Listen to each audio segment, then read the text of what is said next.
പിന്നെ ഇത് group C, England, USA, Algeria, Slovenia. ഇപ്പോൾ ഇതിൻ്റെ അകത്ത് പൂർവ്വ ചാമ്പ്യന്മാർ എന്ന് പറഞ്ഞാൽ ഇംഗ്ലണ്ടാണ്. ഇംഗ്ലണ്ട് 1966 ഫിഫയിലെ ലോകകപ്പ് ചാമ്പ്യന്മാരായത്. അപ്പോൾ ഇംഗ്ലണ്ടിൽ നിന്ന് നമുക്ക് തുടങ്ങാം. ഇംഗ്ലണ്ട് ടൈം റാങ്കിങ് എന്ന് പറഞ്ഞാൽ 8. Coach Fabio കെപ്പല്ലോ. ടീം നോക്കിയാൽ നല്ല നല്ല ലോകോത്തര നിലവാരം ഉള്ള സ്ട്രൈക്കർമാരും ഗോൾ കീപ്പർമാരും, അതായത് എല്ലാ പൊസിഷനിലുള്ള നല്ല നല്ല കളിക്കാരുണ്ട്. ഗോൾ കീപ്പർമാർ നോക്കിയാൽ ജോ ഹാർട്ട്, ഡേവിഡ് ജെയിംസ്. ഡിഫൻഡർമാരിൽ നോക്കിയാൽ Ashley Cole, Rio Ferdinand, Glen Johnson, John Terry. Midfielder section നോക്കിയാൽ Gareth Barry, Michael Carrick, Joe Cole, Steven Gerrard, Frank Lampard, Aaron Lennon, James Milner, Shaun Wright Phillips. സ്ട്രൈക്കർമാരിൽ Peter Crouch, Jermain Defoe, Emile Heskey, Wayne Rooney. ഇതാണ് ഇംഗ്ലണ്ടിൻ്റെ ഏകദേശം ഒരു ഇതുള്ളത്. പിന്നെ അടുത്തത് USA. 14 ranking ആ ടൈം 2010. കോച്ച് എന്ന് പറയുന്നത് ബോബ് ബ്രാഡ്ലി. പിന്നെ നോട്ടബിൾ പ്ലെയേഴ്സ്, അതായത് നല്ല കളിക്കാർ പറഞ്ഞാൽ ക്ലെൻ ഡെംസി ഉണ്ട്, ലാൻഡൻ ഡോണോവാൻ, പിന്നെ ജോസി ആൽറ്റഡോർ, റോബി ഫിള്ളി, ഹെർക്കുലിസ് ഗോമസ്, അങ്ങനെ ചില കളിക്കാരൊക്കെ. പിന്നെ അൾജീരിയ ആഫ്രിക്കൻ ടീമാണ്, ആഫ്രിക്കൻ ഭൂഖണ്ഡത്തിലെ ടീമാണ്. 30 റാങ്കിങ്. കോച്ച് എന്ന് പറയുന്നത് റബ്ബ സദാനയാണ്. പിന്നെ ഇതാണ് കളിക്കാരും കാര്യങ്ങളൊക്കെ സ്ക്വാഡിൽ ഉള്ളത്.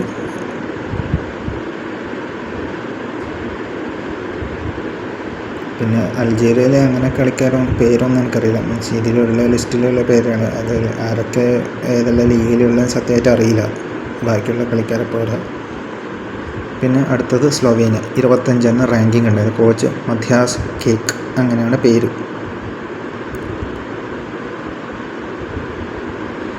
സ്ലൊവേനിയൻ്റെ സ്ക്വാഡാണ്. ഗോൾ കീപ്പർമാരുണ്ട്, ഡിഫൻഡർമാർ, മിഡ്ഫീൽഡർമാർ, സ്ട്രൈക്കർമാർ. ഇതാണ് ഗ്രൂപ്പ് സിയിലെ കാഴ്ചകൾ. പിന്നെ നേരത്തെ USA കോച്ചിൻ്റെ പേര് പറഞ്ഞൊന്നും അറിയില്ല. USA coach Bob ബ്രാഡ്ലിയാണ്.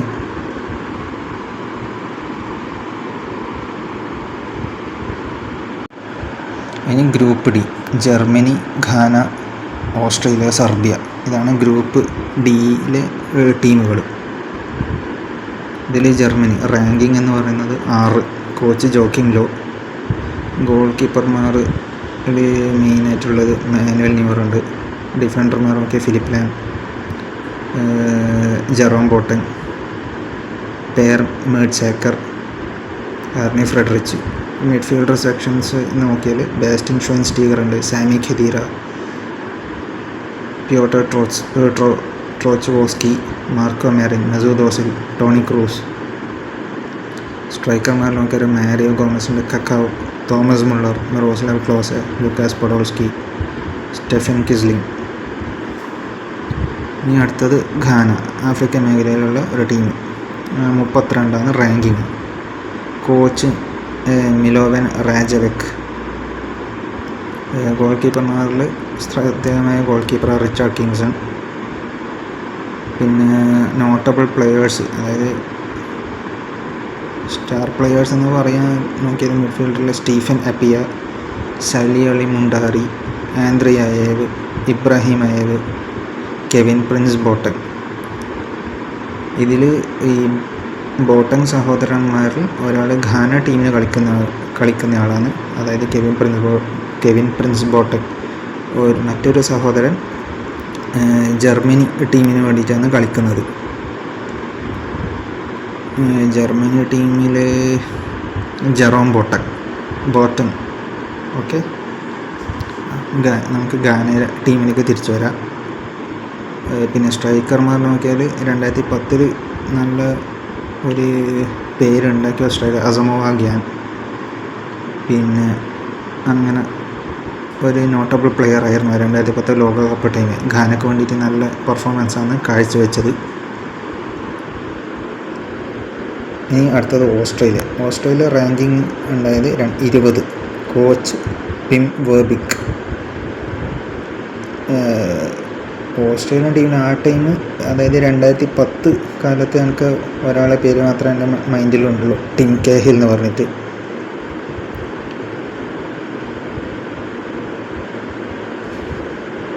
പിന്നെ ബാക്കി പ്ലെയേഴ്സിൻ്റെ അങ്ങനെ പേരൊന്നും എനിക്ക് അങ്ങനെ സത്യമായിട്ട് അറിയാം. ടിം കേഹിൽ മിഡ്ഫീൽഡർ പൊസിഷനാണ്. അപ്പോൾ ടിം കേഹിൽ ഇംഗ്ലീഷ് ലീഗിലൊക്കെ കളിച്ചിട്ടുണ്ടെന്നാണ് എൻ്റെ ഒരു ധാരണ. ഏത് ടീമാണെന്ന് എനിക്കറിയില്ല. അപ്പോൾ ഓസ്ട്രേലിയയിൽ വെച്ച് നോക്കുമ്പോൾ ടിം കേഹിൽ കുറച്ച് എക്സ്പീരിയൻസ്ഡ് പ്ലെയറാണ്. അദ്ദേഹത്തിൻ്റെ പേര് എനിക്ക് പെട്ടെന്ന് ഓസ്ട്രേലിയ ടീമിൽ ചോദിച്ചാൽ എനിക്ക് അറിയുള്ളൂ. പിന്നെ അടുത്ത ഗ്രൂപ്പിൽ ഒരു ടീം സെർബിയ. റാങ്കിങ് ഉണ്ടായത് 15. കോച്ച് റെഡോമിർ ആൻറ്റിച്ച്. പിന്നെ ഇതിലൊരു നോട്ടബിൾ ഡിഫൻഡറിലുണ്ട് ബ്രാനിസ്ലവ് ഇവാനോവിച്ച്. ഇദ്ദേഹം ചെൽസി എന്ന ഇംഗ്ലീഷ് പ്രീമിയർ ലീഗ് ക്ലബിന് വേണ്ടി കളിച്ചിട്ടുണ്ട്.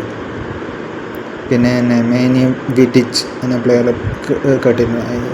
എൻ്റെ ഓർമ്മ ശരിയാണെങ്കിൽ മാഞ്ചസ്റ്റർ യുണൈറ്റഡിന് വേണ്ടി അദ്ദേഹം ബൂട്ട് കെട്ടിയിട്ടുണ്ട്. പിന്നെ അലക്സാണ്ടർ കൊളറോവ്. പിന്നെ അങ്ങനെയാണ് ഗ്രൂപ്പ് ഡിയിലെ അവസ്ഥ. ജർമ്മനി, ഘാന, ഓസ്ട്രേലിയ, സെർബിയ ഇവരൊക്കെയാണ് ഗ്രൂപ്പിലെ ടീമുകൾ. ഇതാണ് സൗത്ത് ആഫ്രിക്ക 2010 ലോകകപ്പിലെ ഒരു ഔദ്യോഗിക ചിഹ്നം എന്നല്ല, ആ ലോകകപ്പിൻ്റെ ഒരു ലോഗോ എന്ന രീതിയിൽ വേണമെങ്കിൽ നിങ്ങൾക്കത് കണക്കാക്കാം. പിന്നെ ഇത് ഫുട്ബോൾ കളിയിലാകുമ്പോൾ ഏത് ടീമാണ് ഫൗള് നൽകുന്നത് അല്ലെങ്കിൽ ഫൗള് വിധേയമാക്കപ്പെടുന്നത് അവർക്ക് വേണ്ടി ഡിസ്പ്ലേ ചെയ്യുന്ന ഇതാണ് ഈ മഞ്ഞ കാർഡും റെഡ് കാർഡും എന്നുണ്ട്. അത് ആ കാർഡിൻ്റെ ഏകദേശം ഒരു ഐഡിയ ആണ്. കാർഡിലേക്ക് ഈ വഴി എന്നുണ്ട്. ചുവപ്പ് കാർഡ്, പിന്നെ അതിൻ്റെ എന്തൊക്കെയാണ് ചുവപ്പ് കാർഡിന് ലഭിക്കാനുള്ള എന്തെല്ലാം ഒഫൻസുകളാണ് കാര്യങ്ങളൊക്കെ ഉള്ളത് എന്നുള്ളത്. അതായത് ചുവപ്പ് കാർഡിൻ്റെ മെയിൻ ഇത് പറയുന്ന സീരിയസ് ഫൗൾ പ്ലേ, അക്രമ സ്വഭാവം കാണിക്കൽ, അടിപിടി, കയ്യേറ്റം, നശീകരണ പ്രവർത്തനങ്ങൾ, പന്തുകൊണ്ട് എറിയൽ തുടങ്ങിയ ചട്ടമ്പിത്തരങ്ങൾ, അങ്ങനെയൊക്കെ സീരിയസ് ആക്ഷൻസ് വരുമ്പോൾ ഉള്ളതാണ് ചുവപ്പ് കാർഡ്. പിന്നെ മഞ്ഞ കാർഡിൻ്റെത് ഇങ്ങനെയാണ് കാണിക്കുന്നത്. 5-6 കണ്ടീഷൻസ് ഉണ്ട്. ഫസ്റ്റിലത്തെ ജസ്റ്റ് ഒന്ന് വായിക്കാം. കായിക താരത്തിന് ചേരാത്ത പെരുമാറ്റം, സ്പോർട്സ്മാൻ സ്പിരിറ്റിന് യോജിക്കാത്ത തരത്തിലുള്ള ഏതുതരം പെരുമാറ്റവും പ്രവൃത്തിയും ഈ ഗണത്തിൽ പെടും. രണ്ടാമത്തെ ഒരു കണ്ടീഷനും കൂടി വായിക്കാം. റഫറിയുടെ തീരുമാനത്തെ വാക്കുകൊണ്ടോ ആംഗ്യം കൊണ്ടോ പ്രവൃത്തി കൊണ്ടോ ചോദ്യം ചെയ്യലും എതിർപ്പ് പ്രകടിപ്പിക്കലും. ഒരു ഉദാഹരണം അവർ പറഞ്ഞു വെച്ചാൽ, ചില താരങ്ങൾ റഫറിയുടെ തീരുമാനം ഇഷ്ടമായില്ലെങ്കിൽ കൈയടിച്ച് കാണിക്കും. ഇത് മഞ്ഞ കാർഡിന് അല്ലെങ്കിൽ മഞ്ഞ കാണാൻ കാരണമാകും. അത് നമ്മൾ ചില ഹൈലൈറ്റ്സിലൊക്കെ നമ്മൾ ശ്രദ്ധിച്ചിട്ടുണ്ടാവും. അതായത് റഫറിൻ്റെ ഡിസിഷൻ വരുമ്പോൾ ചില ഫുട്ബോൾ കളിക്കാർ ഇങ്ങനെ കൈയടിച്ച് കാണിക്കുന്നതെന്ന് അങ്ങനെ കണ്ടിട്ടുണ്ടാവും.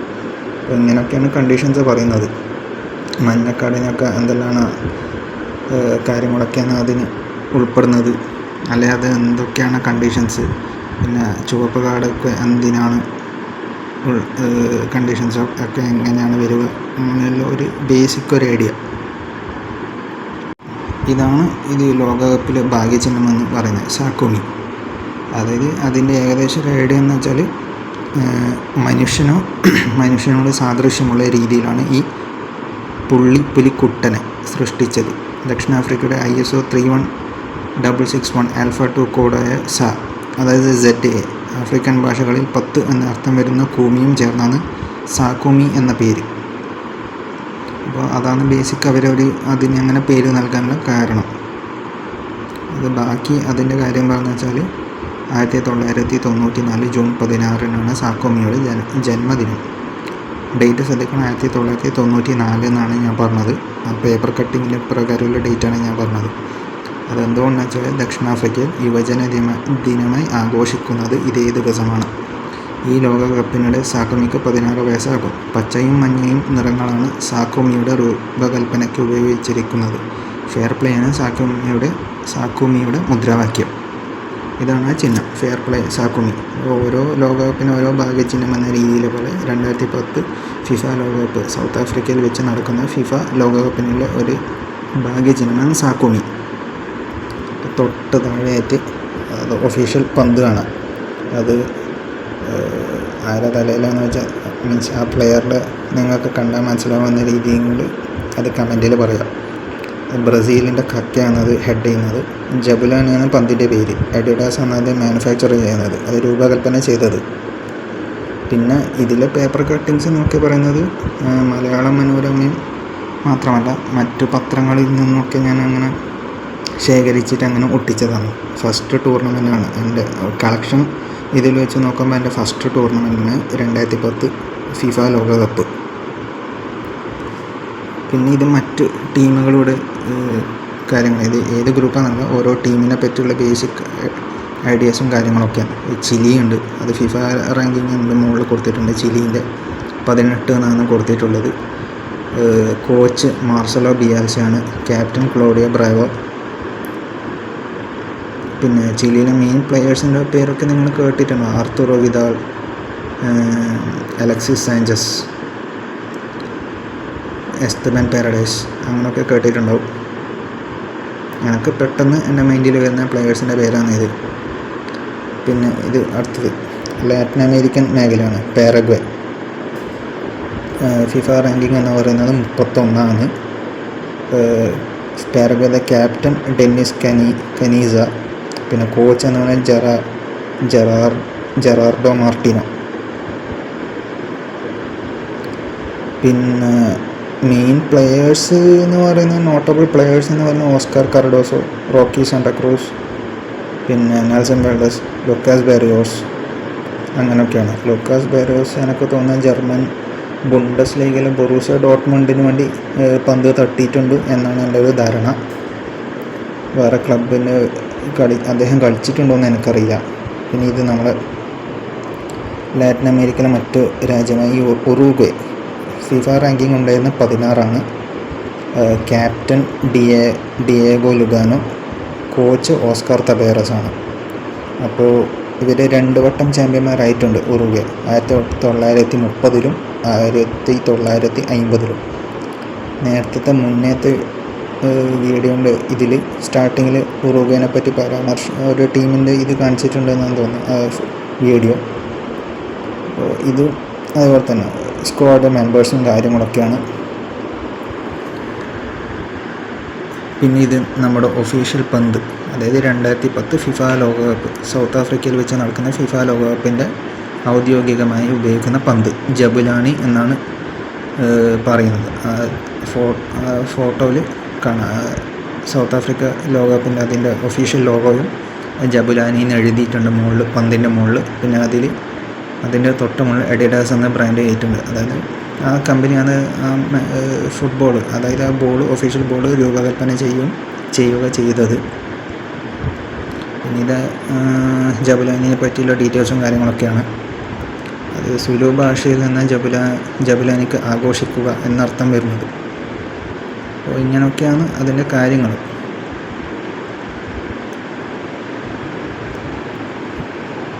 പിന്നെ തൊട്ട് താഴേറ്റ് അർജൻറ്റീന ടീമിൻ്റെ ഒരു ഇതും കൂടി കൊടുത്തിട്ടുണ്ട്. അപ്പോൾ ഫിഫ റാങ്കിങ് 7 ലാറ്റിൻ അമേരിക്ക മേഖലയാണ്. Coach Diego Maradona, captain Javier മസ്കരാനോ.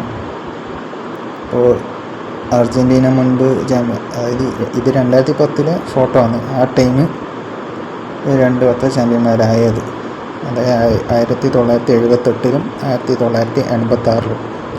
അത് ആ ടൈം കളക്ഷൻ ചെയ്തപ്പോൾ അന്നത്തെ ഡീറ്റെയിൽസാണ്. ഇപ്പോൾ എല്ലാം ഏകദേശം മാറിയിട്ടുണ്ട്. പിന്നെ റണ്ണറപ്പ് 1930-ലും 1990-ലും റണ്ണറപ്പ് ആയിട്ടുണ്ട് അർജൻറ്റീന. അപ്പോൾ ഇതാണ് ആ ബേസിക്കുള്ള കുറച്ച് ഫോട്ടോസും കാര്യങ്ങളും ഡീറ്റെയിൽസും കാര്യങ്ങളൊക്കെ.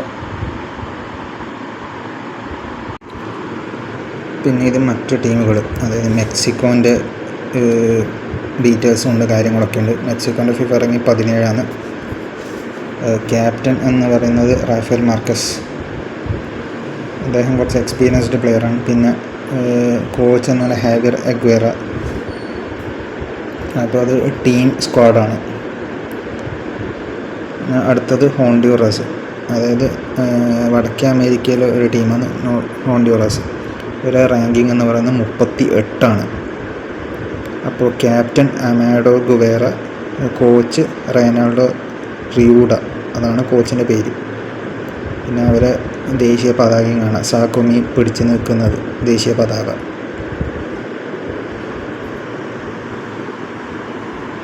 പിന്നെ തൊട്ട് മുകളിൽ ബ്രസീൽ 2010 ടൈമിൽ റാങ്കിങ് 1 ലാറ്റിൻ അമേരിക്കൻ മേഖലയിലെ ടീമാണ് ബ്രസീൽ. 2010 സ്ക്വാഡിൽ ക്യാപ്റ്റൻ ലൂസിയോ, പിന്നെ കോച്ച് ഡുങ്ക. ചാമ്പ്യന്മാരായിട്ടുണ്ട് 1958, 62, 70, 1994, 2002. 5 വട്ടം ഫിഫ ലോകകപ്പ് ചാമ്പ്യന്മാരായിട്ടുണ്ട്, 2 വട്ടം റണ്ണറപ്പ് ആയിട്ടുണ്ട്. ആ ടൈം ഡീറ്റെയിൽസാണ്, 2010 കാലത്തെ ഡീറ്റെയിൽസാണ്. 1950-ലും 1998-ലുമാണ് റണ്ണറപ്പായത്. പിന്നെ അത് കഴിഞ്ഞ് തൊട്ട് താഴെ USA ടീമിൻ്റെ ഡീറ്റെയിൽസും സ്ക്വാഡ് ലിസ്റ്റുമാണ്. FIFA ranking 14. അപ്പോൾ ക്യാപ്റ്റൻ്റെ പേര് Carlos Bocanegra, coach Bob Bradley. പിന്നെ അത് കഴിഞ്ഞിട്ട് തൊട്ടി അടുത്ത പേജിൽ ന്യൂസിലാൻഡ് ടീം സ്ക്വാഡാണ്. ഫിഫ റാങ്കിങ് 78, ഓഷ്യാനിയ മേഖലയിലാണ്. അപ്പോൾ ക്യാപ്റ്റൻ എന്ന റയൻ നെൽസൺ, കോച്ച് എന്ന റിക്കി ഹെർബർട്ട്. ഡീറ്റെയിൽസും കാര്യങ്ങളൊക്കെയാണ് ഉള്ളത്. ന്യൂസിലാൻഡിലെ മെയിൻ ഒരു പ്ലെയർ എന്ന് പറഞ്ഞാൽ ക്രിസ് വുഡാണ്. അദ്ദേഹം ഇപ്പം നിലവിൽ ഇംഗ്ലീഷ് ലീഗാണോ ഏത് ലീഗിലാണ് കളിക്കുന്നത് എനിക്കറിയില്ല, പന്ത് തട്ടുന്നത് എനിക്കറിയില്ല. ഏത് യൂറോപ്പിലെ ടോപ്പ് 5 ലീഗുകളിൽ അദ്ദേഹം കളിച്ചിട്ടുണ്ടോ ഇല്ലെന്ന് എനിക്കറിയാം, അതല്ല അറിവ് കുറവാണ്, എനിക്കറിയില്ല.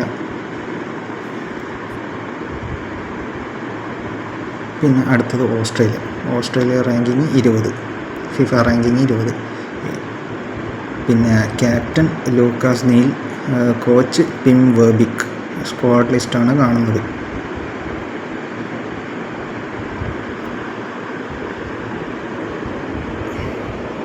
പിന്നീട് അടുത്തത് ദക്ഷിണ Korea team, South Korea. FIFA ranking 47. Captain Park Ji Sung, coach Huh Jungmoo, അതാണ് പേര്. സ്ക്വാഡ് ലിസ്റ്റും കാര്യങ്ങളൊക്കെയാണ്. പിന്നെ ദക്ഷിണ കൊറിയയുടെ ബെസ്റ്റ് പെർഫോമൻസ് എന്ന് പറഞ്ഞാൽ 2002 ലോകകപ്പിലാണ്. അതിൽ 4ാം സ്ഥാനം കിട്ടിയിട്ടുണ്ട്. അപ്പോൾ ഇപ്പം നിലവിൽ ഏഷ്യൻ മേഖലയിൽ ഒരു നല്ല ഫുട്ബോളിങ് ടീം തന്നെയാണ് ദക്ഷിണ കൊറിയ. പിന്നെ ഇത് അടുത്ത പേജിൽ വരുന്ന ടീമിൻ്റെ ഡീറ്റെയിൽസും കാര്യങ്ങളും സ്ക്വാഡ് ലിസ്റ്റുമാണ്. Japan FIFA ranking 45. Captain Makoto Hasebe, coach Takeshi Okada. പിന്നെ ജപ്പാൻ്റെ മെയിൻ കളിക്കാരെന്ന് പറയുന്നത് നിങ്ങൾ പേരൊക്കെ കേട്ട്, കെയ്സുകെ ഹോണ്ട, ഷിൻജി ഒക്കാസാക്കി, ടക്കായുക്കി മോറിമോട്ടോ, അങ്ങനെയൊക്കെ ചില പ്ലെയേഴ്സിൻ്റെ പേരുകളൊക്കെ നിങ്ങൾ കേട്ടിട്ടുണ്ടാവും. അടുത്തത് ഹോസ്റ്റ്, അതായത് ആതിഥേയർ ദക്ഷിണാഫ്രിക്ക. 83ാം ranking. Captain Aaron Mokoena, coach Carlos Alberto Parreira. ഇതൊക്കെ സ്ക്വാഡ് ലിസ്റ്റ്. ഗോൾ കീപ്പർമാർ, ഡിഫൻഡർമാർ, മിഡ്ഫീൽഡർമാർ, സ്ട്രൈക്കർമാർ. പിന്നെ ഇത് ഉത്തര Korea. Time ranking 105. Captain Hong Yong Jo, coach Kim Jong ഹുന്നാണ്. ഹംസത്തിൻ്റെ ഇത് സ്ക്വാഡ് ലിസ്റ്റും കാര്യങ്ങളൊക്കെയാണ് ഉള്ളത്. പിന്നെ ഇത് ഘാന ടീമിൻ്റെ സ്ക്വാഡ് ലിസ്റ്റാണ്. FIFA ranking 32. Captain Stephen Appiah, coach Milovan Rajevac, അതാണ് പേര്. Notable players Kevin Prince Boateng ഉണ്ട്, അസമോവ ഗ്യാൻ ഉണ്ട്, പിന്നെ സ്റ്റീഫൻ അപ്പിയ, സുള്ളി മുണ്ടാരി, ആന്ദ്രേ അയേവ്, അങ്ങനെയൊക്കെ നോട്ടബിൾ പ്ലെയേഴ്സൊക്കെ ഉണ്ട്.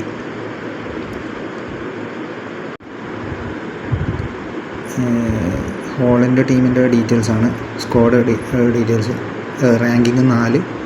കോച്ച് ബേർട്ട് വാൻ മെർവിക്കാണ്. നോട്ടബിൾ പ്ലെയേഴ്സ്, അതായത് പ്രമുഖമായ കളിക്കാർ എന്ന് പറയുന്നത് ഗോൾ കീപ്പറായ മാർട്ടിൻ സ്കറ്റ്ലൻബർഗ്, പിന്നെ John Heitinga, Giovanni van Bronckhorst, പിന്നെ Nigel de Jong, Wesley Sneijder, Mark van Bommel, Rafael van der Vaart, Klaas Jan Huntelaar, Dirk Kuyt, Arjen Robben van Persie, അങ്ങനെയൊക്കെയാണ് കളിക്കാർ. പിന്നെ അടുത്തത് Denmark ranking 36. Coach Morten Olsen. അപ്പോൾ ഡെൻമാർക്കിലെ notable കളിക്കാരെന്ന് പറയുന്നത് നിങ്ങൾ ഒരു വെച്ചൊക്കെ കേട്ടിട്ടാണ്. ക്രിസ്റ്റ്യൻ എറിക്സൺ, പിന്നെ നിക്ലാസ് ബെന്റ്നർ. ആ ടൈമൊക്കെ നല്ല സൂപ്പർ കളിക്കാരാണ്. നിക്ലാസ് ബെന്റ്നർ എനിക്ക് തോന്നുന്നു ആർസനലിന് വേണ്ടിയിട്ടാണ് തോന്നുന്നു കളിച്ചത്. Christian Ericsson Tottenham Hotspur.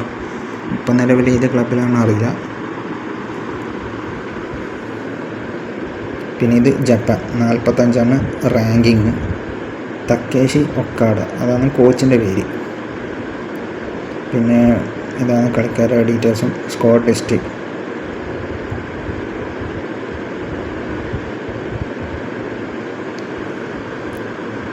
പിന്നെ ഇത് ക്യാമറൂൺ 19 റാങ്കിങ്. 2010 പ്രകാരം റാങ്കിങ് ആണ്. Coach Paul Le Guen. ഇത് സ്ക്വാഡ് ഡീറ്റെയിൽസും കാര്യങ്ങളൊക്കെയാണ്. നോട്ടബിൾ പ്ലെയേഴ്സ് എന്ന് പറയുന്നത് Eric Choupo Moting, Samuel Eto'o, Mohammed Idrissou, പിന്നെ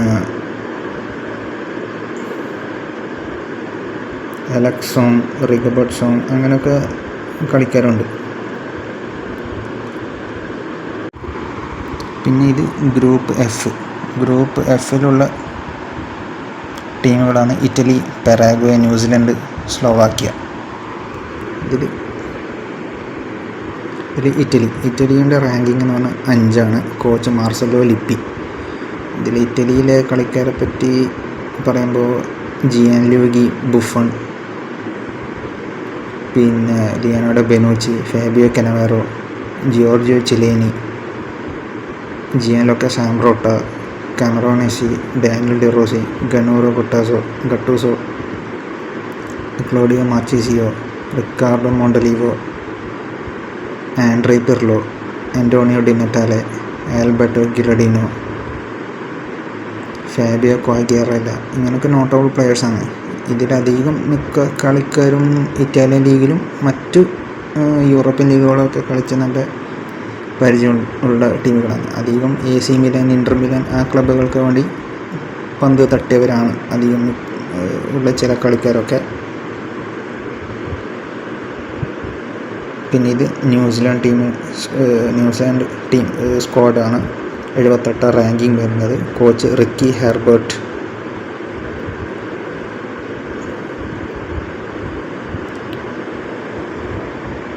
പിന്നെ ഇത് Slovakia 34 ranking. Coach Vladimir wise.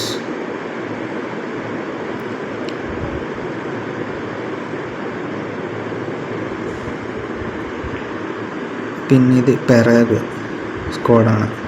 31 ranking. Coach Gerardo Martino. അപ്പോൾ ഇതാണ് ഗ്രൂപ്പ് എഫിൻ്റെ ഒരു ഏകദേശ രൂപം. ഇറ്റലി, പരാഗ്വേ, ന്യൂസിലാൻഡ്, സ്ലോവാക്യ എന്നീ ടീമുകളടങ്ങിയ ഗ്രൂപ്പ് എഫ്.